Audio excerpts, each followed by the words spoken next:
Chatting Shit with Ostique, the podcast series where we chat about shit with inspirational people from all walks of life. Today, we are joined by the wonderful and inspiring Kya Jeub. We hope you enjoy this conversation. Kya, welcome to Chatting Shit with Ostique. Thank you so much, Liv. I'm so happy to be here. I'm absolutely delighted to have you here. Today's topic is going to be all about the power of sharing and connection.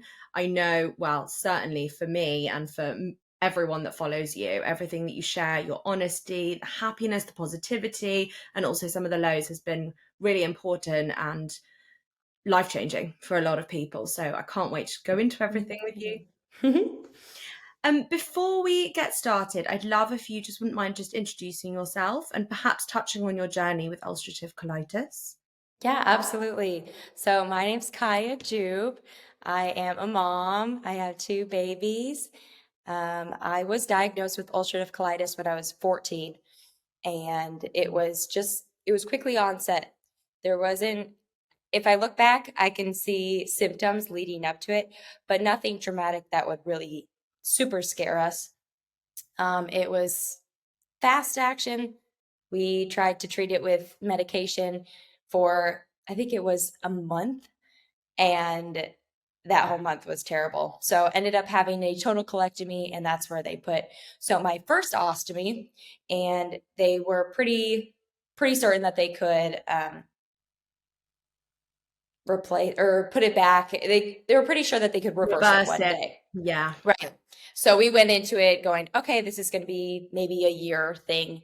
So they did the 3-part surgery and ended up getting a J pouch. And so I had a J pouch for 6 years.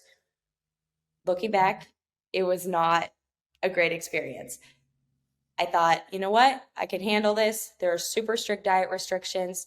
Everyone handles it differently. Mine, I think I had lots of ulcerative colitis flares in that 6-year period. And so, yeah, I just accepted it. And I said, well, at least I don't have a bag. That was kind of my whole thing. And then I got pregnant. So I got married, got pregnant, and pregnancy was going okay. It was going fine all up until 6 months pregnant, and had lots of pain. And then my mom is always like the questionnaire. So she went down the whole thing, asked, does this feel like a blockage? Because everyone knows that blockage pain. Yeah. And I was like, yeah, kind of. But it was different this time. So we went in, they sent me home saying it was just heartburn, like pregnancy heartburn. And went through like this terrible night. I say terrible, but it's like, that's such an understatement. It was like, I just thought I was dying. Like it was this awful, awful situation. Was awake all night long, just rolling on the floor. Then I started dry heaving, couldn't keep anything down, and I'm pregnant. I'm like, this is all not good. No. So we went in again. My mom came with my husband as well, and they were like, we're getting in. Like, so we went to the ER, and we spent 10 days in this hospital, and they were just trying to give me medication to get rid of the pain. Turns out they had no GI surgeon or anyone who knew what was going on in the hospital. So we got transferred to the next hospital. The whole story is just like chaotic because like they wouldn't let us leave, and I'm just pregnant. And the stress of your pregnancy as well. Yeah. Mm-hmm. Yeah. So they're just trying to keep me pregnant, but they're just focusing on the pregnancy and not like my whole gut situation. We finally get transferred to a different hospital. And that night, like they were so much more on top of it. They had a whole GI team and colorectal team. They did an MRI, and they're like, your baby is causing a blockage and it's not going to heal until the baby comes out. They didn't want to deliver the baby yet because I wasn't full term. Mm-hmm. So they wanted to keep me pregnant till I was 37 weeks, but they were able to do a surgery where they just cut my belly all the way open and place a second ileostomy. So that's the one I have today. So you had that while pregnant. Oh, wow. I didn't know this. Yeah, it was scary, and everything just went so fast that I think most of it's just shock. I had to like talk through it after. But yeah, the surgeon, we asked him, we said, did you see the baby in there? And he said, Yep, we just like to get in there and get out. He was very like, and I couldn't imagine like the pressure he was under, but we trusted him. He did great. They placed the ostomy, worst pain in my life. I mean, like, I just can't even express. I think I was like in and out of consciousness because it was so painful. But that is the ileostomy I have today. So it's on my left side now, and it was on my right side before. Um, so that's what I have now. We were in the hospital for a total of 51 days. Baby was delivered. This was my first. So baby was delivered at 37 weeks and totally healthy, had no issues, and everything went back to normal. And it was a long recovery, but I was able to eat the day after she was delivered, which I had been on TPN. I was not eating at all in that time. And she's a healthy, chubby baby. And Mhm. I'd say it took a year to completely recover and feel somewhat back to normal. And yeah, so that's where I am today is like with this ostomy, and my ulcerative colitis is like so at bay. I don't think I've had a flare in, I think, almost 2 years now. Wow. And which is wild. Like that's how I say, like, I didn't know I needed an ostomy again until it was like this life or death situation. And turns out that was kind of the key in there. I just had to go a roundabout way. Oh my goodness, I can't believe what you had to go through. I'm so sorry for that. It must have been terrifying with your first baby and everything and all that pain. There's Yes. um there's so much I want to unpack in what you've spoken about, and a lot of it is around the pregnancy, but one thing I'm really interested in is the difference in your experience between having a J pouch and having your ileostomy, because quite a few people are offered options when they're Yes. first given kind of the news that they might need surgery, and I'm interested in your perspective as to what those differences are. Yeah. So going into the J pouch, my mom was my advocate. I was a minor at the time. And so we heard all the horror stories about them. I don't think I had the extreme. I was gluten free, sugar free, dairy free. I cut all those out of my diet. At the beginning, I didn't. And I was having all these flare ups, which flare ups was basically, I was just still bleeding. I So see. every time I went to the bathroom, there was like that much of my large intestine still left, but it was inflamed. Like it was the biggest part that was inflamed. And so cut out all those things, which was so sad because I was just Yeah. like, I'm a sugar person. And everything went back to somewhat normal. I was able to, go back to regular activities. But that's the main thing was the diet. And I think that is kind of not talked about as much. They want to treat everything with medication. Yeah. And sometimes that is definitely what you need. So, what I would tell people that are going through choosing either the ostomy or J pouch is definitely do your research. I think Facebook has some of the best resources because Yeah. there's big groups on there and they just have real conversation. No one adds in those weird like medical terms. It's just all real. So we decided to go ahead with it because I was a teenager and I think my parents truly knew like I wanted it, but also we felt like our surgeon did give us like you are a good candidate for a J pouch. And so it did go like the whole surgery went well. It healed well. I never really had pouchitis necessarily, and that's kind of the biggest thing. But I the end thing was that the pregnancy, that's it just didn't go well. I have Yeah. heard of women who have had great pregnancies with the J pouch and And awful ones with the ostomy. So it could totally be swapped, and that's why it's such like a tricky area, and yeah. it's hard to navigate. And at the end of the day, you have to go with your gut, which is just like, eh, that's always hard to go with. Yeah. But I ended up going with it, and I'm just thankful that I always think everything happens for a reason. And it truly did. I didn't think I needed the ostomy, but looking back now, I'm like, oh, this is how I can live a healthier life. And I look back and I just wasn't a healthy person. Cutting all those things out because it's this like life or death thing, that's not very safe. And Mm. going out to eat it was like if I had a little bit, I was out for maybe even a week, just like Oh God. on the toilet, in the hospital, whatever it would be. Yeah. And so you definitely have to consider those things. And I say having an ileostomy is not worst case scenario. A lot of people think it is, but it's just not. Like, I think having to have multiple hospital visits like per week, per month, that's worst case scenario or even worse. Yeah. And so I think I just want to encourage people like it's not worst case scenario. Like it really isn't that bad. So, but it's definitely a adjustment. I'd say that. Yeah, everybody I've spoken to has said a couple of things. The first is it's definitely adjustment and it's definitely life enhancing, not life stop preventing or like ending in some ways, which I think is what a lot of people think going into it. And then I don't know if this was your experience because I'm not sure what the flare ups were like when you had your J pouch versus kind of before. But a lot of people say they wake up from the stoma surgery or the ostomy surgery and they're like, the pain's gone, like my IBD pain has gone and it's been replaced with a pain that I know is going to pass, which is a very different thing to cope with. Was that how you felt as well?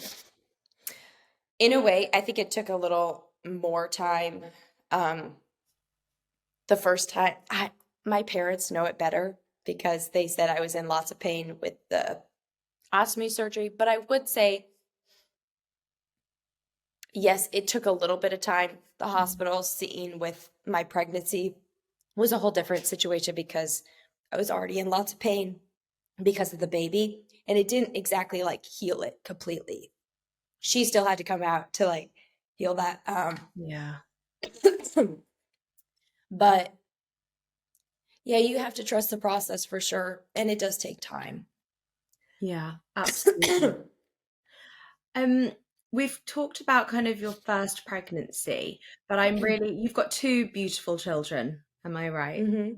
Yes. And how were your pregnant? It's interesting because obviously you had a pregnancy with a J pouch, then you had a pregnancy with an ileostomy. What were your pregnancy experiences like? Obviously, we've heard about your first, and that was a long period in hospital, which must have been quite traumatic. How was your second pregnancy? Was that impacted at all? Yes. Second pregnancy, first trimester had a few blockages. So I went back to the no sugar, no gluten, no dairy limited. It wasn't as scary of a situation. Mm. And blockages went away completely. So I just kind of limited them. But it wasn't this, I still snuck a few, like I need my chocolate. I kind of need my things, Just a here and little there. bit. Right.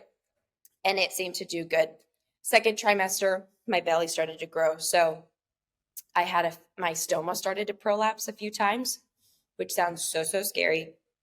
But I just want women to just calm. It's okay. The way you get it down is cold compression, and then you put sugar, just like baking sugar, on the stoma, and it goes down. Amazing. And then I wore a belly band, kind of like a stealth belt, but belly band on my waist, and that was just kind of helped it stay in place if I was doing exercise or even just walking around. I think Mhm. in the morning was the main time that it wanted to kind of protrude a little. But third trimester, it didn't prolapse at all because it had adjusted to the pressure. So that was really exciting. And I was like, yay, I get to do the rest of my pregnancy without that. Never had a scary hospital visit through the whole pregnancy. I was in the hospital for the C-section for 4 days. I think it was 3.5, 4 days, which is normal Yeah. for anyone that has a C-section. And then went home, healed. The stoma wanted to prolapse again because now there's not muscle. And again, just was able to, it never completely did prolapse, but I just not a lot of heavy lifting, which you're not really supposed to do anyway after having a baby or a C-section. So I wore the belly band again just to keep everything in there. High-waisted leggings, that helped too. And then eventually built up more muscle around the stoma, and it didn't happen anymore. With that happening, you have to change like the wafer size because your stoma gets larger and then it shrinks. So I went through a whole another thing of like, I feel like I have it all over again because I'm trying to find the right appliance. But that just took time. And in the moment, it's just like, but I would take that pregnancy any day over the first, which obviously the first time, like, it gave me my perfect little baby girl and I love her to death. But having the ostomy totally changed the pregnancy game. So Yeah. that was huge. That's amazing to know. In terms of your first pregnancy, I feel like anyone's first pregnancy is like you're so nervous, you want everything to go really well, you don't know what to expect. And then, of course, Mhm. you're handed your baby sent on your way, and you've got to kind of keep this thing alive and you don't know what the hell you're doing. Plus, you were Mhm. recovering from quite major surgery. So, like, how was adapting to becoming a mum under those circumstances? It was wild. And on top of it, that's when COVID happened. It Oh, was all shut down. So I got out and I was like asking my husband, what are the rules? Like, I've been in the hospital. Like, I don't know what's happening in the world outside of it. So I had the ostomy, I had a new baby, and I was just stuck in my house. And it was rough. And I think I would tell myself now, like, cry a little more because I just like to hold it and then just get angry and like pissed off at everyone, which isn't fair. But looking back, it was just, I just was so hard on myself. I wanted to breastfeed and she didn't want that. My baby was like, nope. And then I wasn't healthy enough to really produce any milk. And so I pushed on though, and I pumped for 8 months.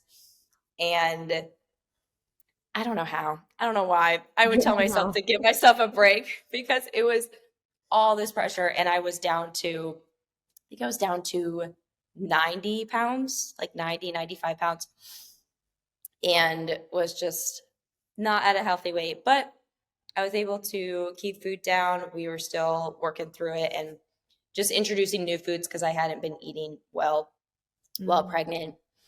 I loved motherhood. Like, that's always been my dream, is to just be a mom. And so she was a perfect baby, truly the perfect. She slept, she ate when she was able to, and she even took bottles. So I think I was totally blessed. Like, God was like, "Here, I'll give you an easy Give you a baby." Like, break. yes, and truly, I believe that. Like, she was just perfect, and so it was a beautiful time becoming a mother. There were ups and downs. I had a therapist for a little bit. So it was like, but it was all online. But I was able to talk through things, and I really do think it helped. I did, I think I did like 3 or 4 sessions, but whatever it was, I was able to just get it all out there. And my husband was there with me the whole time. And all my family was so supportive. And so that was nice. But it was COVID. So people were like limited, coming in and out. No one knew what was happening.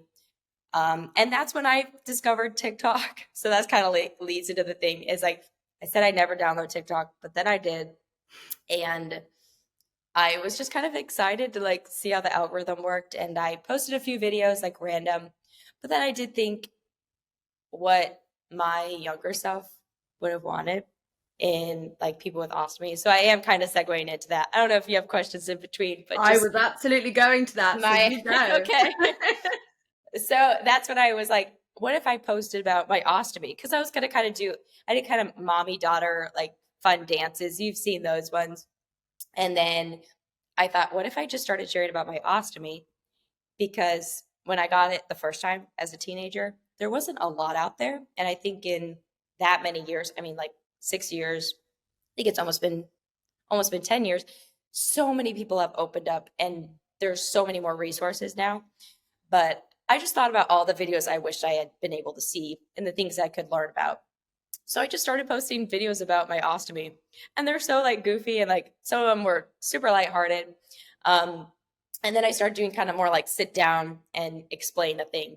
It was just me talking, and there was this huge community that just totally ate it up and were like, "Oh my gosh, like, tell us more!" And like, "How do you wear leggings?" And what's your exercise like? And how did you have a baby? And so started sharing all that. And it really did just grow. And it helped me. That was the main reason. I was like, I don't know what I'm doing again. Like, I can't believe I'm back.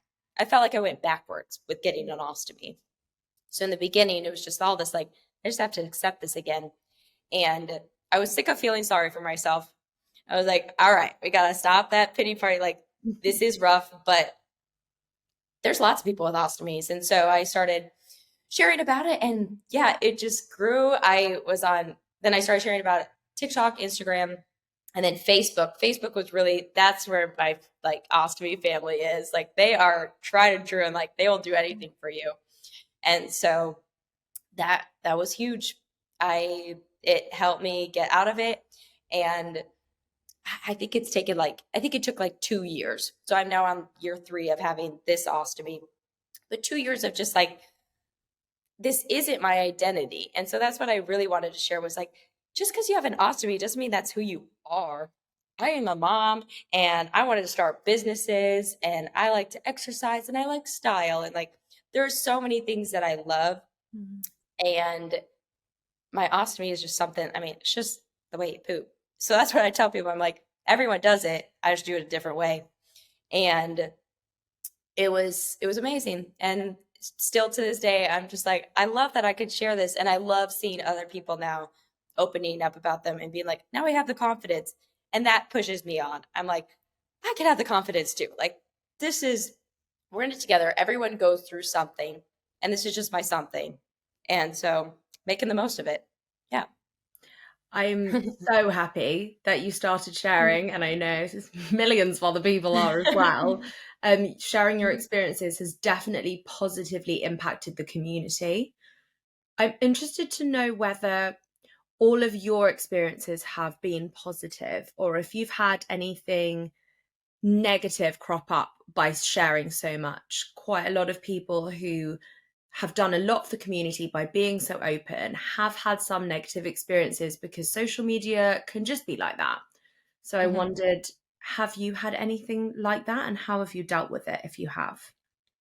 Yes, there's always those comments from hurt, wounded people, and you're like, ugh, yikes. That's sad that you have to come on here and push that on other people. Um, I've gotten better. They don't sting me anymore. But when I do see them, I I either just delete them or I'll respond in a way saying, I am unfazed. Like, you now don't bug me because I know who I am. But there are other people out there that will read your comment and they'll take that instead of what the positive thing that I'm trying to share or other people are trying to share. And so I do sometimes like comment and like give them a little like, all right, this is what I'm saying. And then I'll just delete the comment because I just don't think people need to read it. Yeah. I don't think that the people commenting them even care much. I think that they just put something out there because they're bored and they want to get, there's this whole comment famous group out there. And it's just like, why do you want to do this? Why do you want to tear other people down? Just to kind of feel seen. So I do try to see it as that way. Like, people are just trying to be seen. And then some people they're just not even thinking. Um, at the beginning, when I would get a few, I'd be like, I don't even want to post about this anymore. This is so awful. Like, so I would say like, oh, like they would just say gross or like nobody cares. And then finally I would take those and I would say, first off, it's not gross. And I would give a whole video on like, it's not gross. Like, this is how bodies work and blah, blah, blah. And then nobody cares. There were lists of comments of people. I think I got more People clearly positivity care. that cared and that were like, please, like, this is helping me. And I cared. Like, when I watch other people's videos or I would tap into their social media and see the things they were sharing, I cared. And so I saw those 2 comments and it's like, they're not real. They're not valid. And so um, it took a little bit, but I started to just say, lots of people don't really truly know your heart. And on social media, you try to share as much as you can and be real on there. And at the end of the day, you have to be firm in who you are and what you believe. And if you are going to whatever people want to hear or whatever, um, and just break down every time someone says something like that, then you're not going to have like a strong foundation. And so it was a lot of like, as soon as I started sharing them out loud with like my husband, I'd be like, someone said this, we would be able to talk through it. And it was good to be able to say, like, I am feeling a little like pushback from this, but then being able to talk through it and then say, this is why this doesn't matter, or this is why this should, it fazed me, but why we're going to push it away and we're just going to like talk louder. We're going to speak louder and we're going to be the positive voice out there. So yeah, it definitely hit. It stung sometimes, but now I just brush them off. But I do try to focus or see them and get rid of them, because there are other people that are not where I am now. And that was where they were. And you do not need to be hearing those negative things when you are just in the beginning of the healing process. Absolutely. And as you said, healing is definitely a process. Something you've mentioned twice that I'd love to just pick up on. You mentioned like how communicating negative comments with your husband really helped you because you could work through them. And then you mentioned the fact that you saw a therapist a few times to help you work through something there. I feel like this is so important, and British people don't do this and we don't talk about this. So I'm really pleased that you've brought this up a couple of times, like the importance of speaking. Um, from a kind of mental health perspective, how do you feel that having ulcerative colitis and then also having an ostomy has impacted your mental health? And like, what would be your tips for getting through difficult times?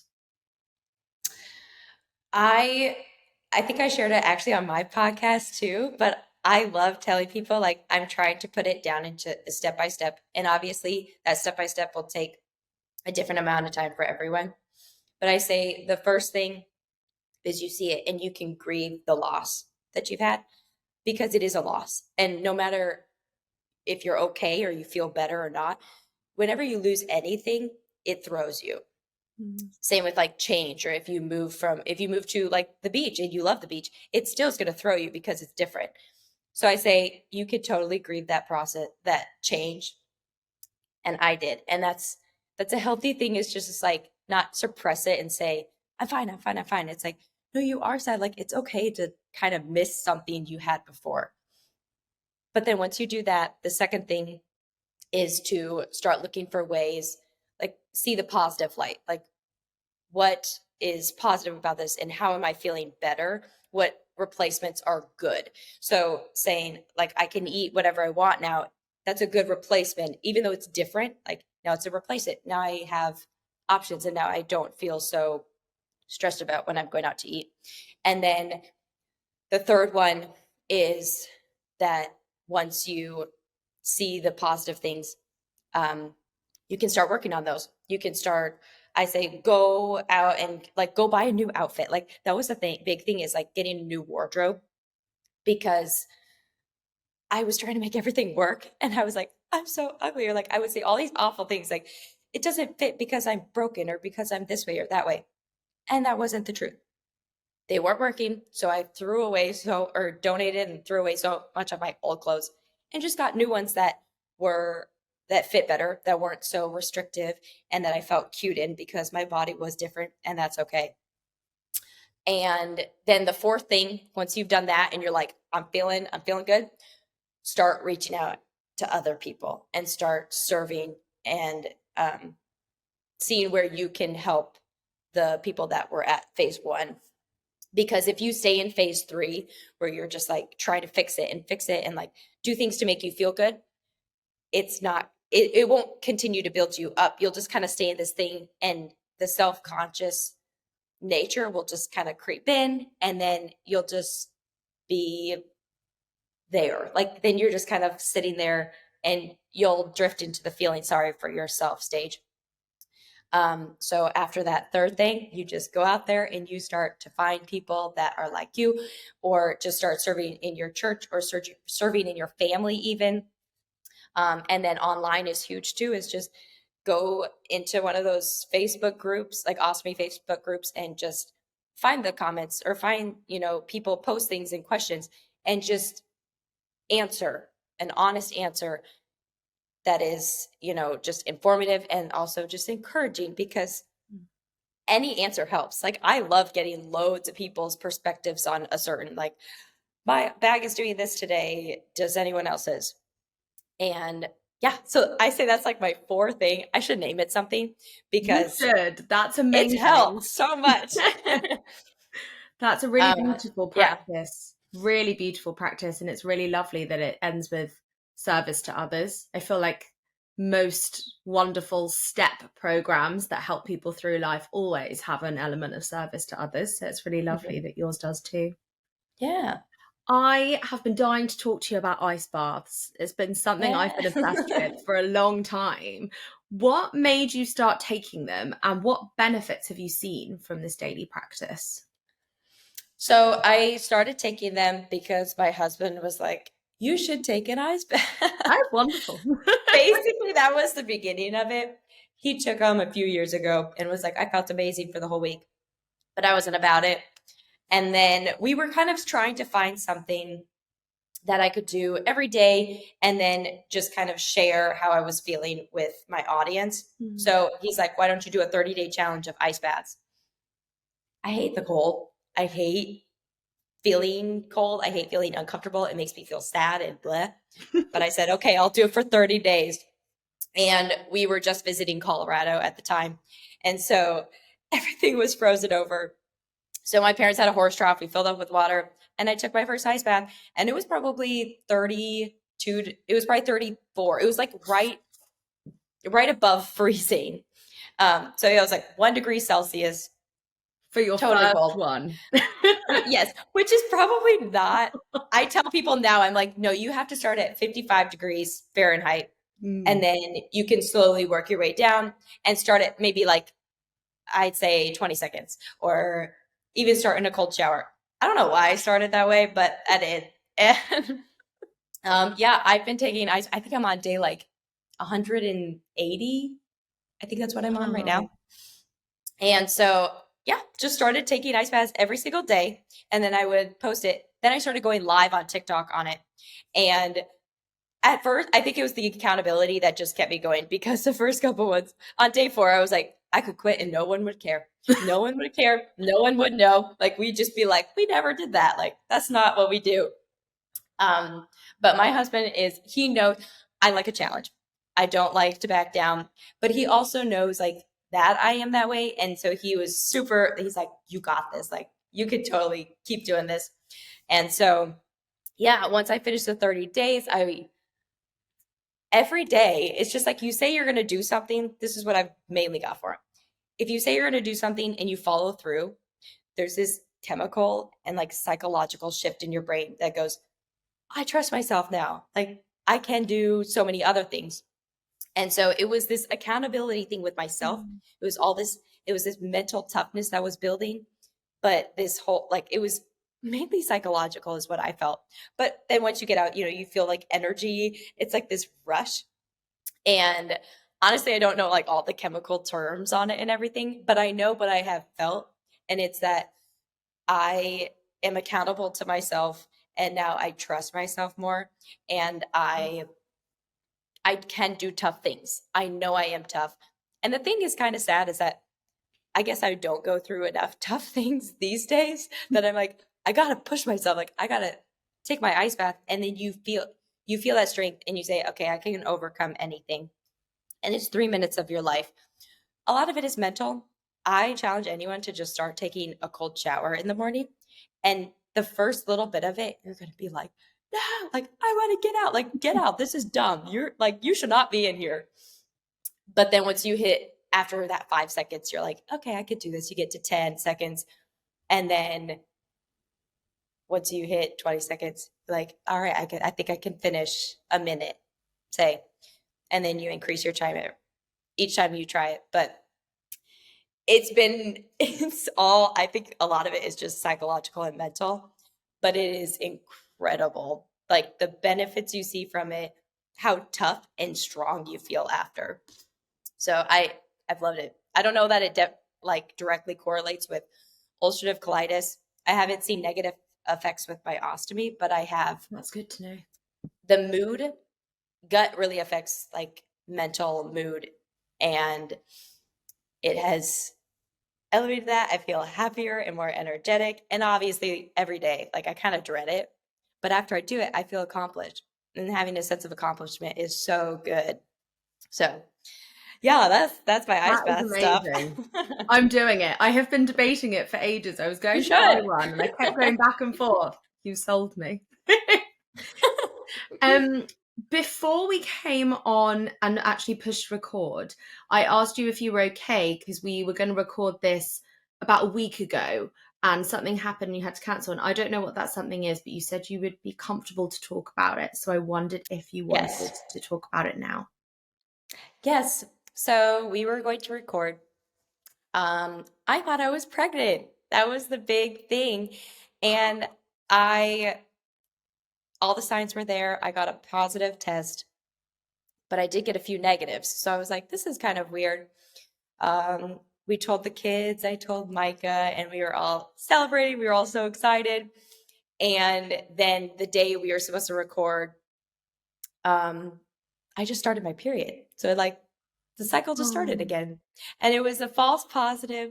And we said we were going to start trying once Damon turned 1. And so yeah, we just started trying for like, 6 months.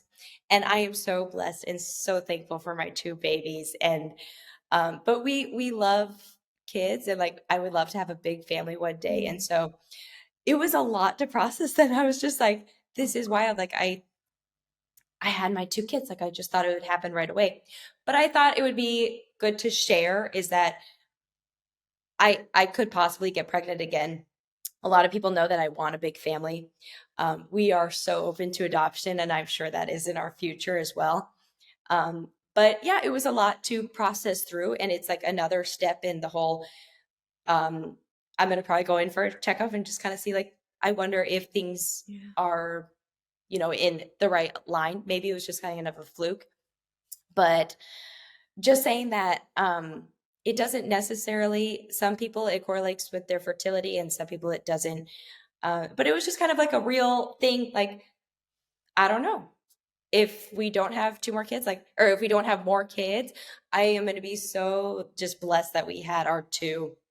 And just for anyone that like is struggling, like if they thought they were pregnant or miscarriages, or they're trying to get pregnant with their ostomy, with their J pouch, it is this roller coaster. And just it sometimes you feel alone. So I'm just gonna say you're not alone. And mine was more just disappointment. Like I really did think we're having baby number 3, and then it turns out we aren't. And so just you kind of have to go with that. And so who knows if we'll have more kids? Maybe that'll be, in the next couple months, or maybe adoption will be next year or something like that. Um, but yeah, that's what we were kind of going through. And now I am at peace about it, and I'm just trusting, God's going to give us as many kids as he wants to have, and he knows our hearts. And yeah, I trust that he knows where my health is. So that is kind of the other thing, is Yeah. maybe it's the right timing. I believe everything happens for a reason. So Absolutely. Thank you for sharing that. yeah. Um, I think it's very commendable that you're prepared to kind of be that raw and vulnerable about those kind of things, not just all the kind of positive things. So thank you. And there's been I've had several women on the podcast who have had various stages of IBD, and I think 3 or 4 of those conversations have gone into fertility, and they've all had a completely different experience. Some Yeah. it's massively affected, some not at all. And every single one has said that there is not enough conversation around it, no matter what the experience is. So anything that adds to that conversation that you're prepared to share is enormously helpful for other people. So thank you. And Yes, whatever thank you. happens, I know you will have more children, however that might Thank be. you. Yes. Um, we always end with the same question, so I hope it is okay to ask it to you as well. But that Yes. question is, what would you say to anybody who has stoma surgery coming up? What can they expect, or maybe what do you wish you had been aware of before? I would say what to expect is that it's going to be, like I said earlier, it's a big change, and you're going to have lots of emotions about it. But I always like to be prepared. So this is super just kind of like not emotional, really, even though a lot of emotion goes into it. But I say go online, like try to find your provider for your appliance supplies. figure out what type of stoma you're going to get, because that was our issue. Is the first time I got an ostomy, it was just a regular stoma. It really stuck out. Like, they gave us all the appliances I needed and they worked great. The second time I was like, I know what I'm getting into. Like, I'll just get the stuff I had before. Wrong. Like, my stoma was totally different the second time around. And so I think it's super huge. There's so many different appliances out there, different wafers, different bags. You can even call, I go through Edge Park. There's different companies, but different just providers that have different brands, and just tell them what type of stoma you're going to get, ask your surgeon what it's going to look like, and have your supplies ready at home. The hospital will give you some when you leave, but usually it's not the stuff that you need. So I would say that is like the biggest thing is, just have your appliances, know what stoma you're going to have, and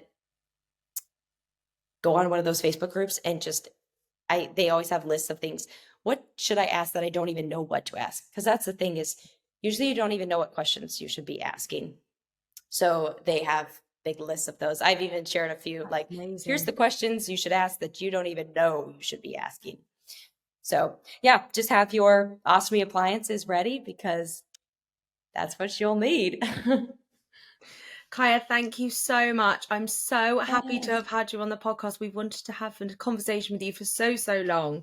And thank you for everything that you do for the community. I know it means such a lot, and I hope it gives you as much kind of benefit and joy as it brings to so many other people.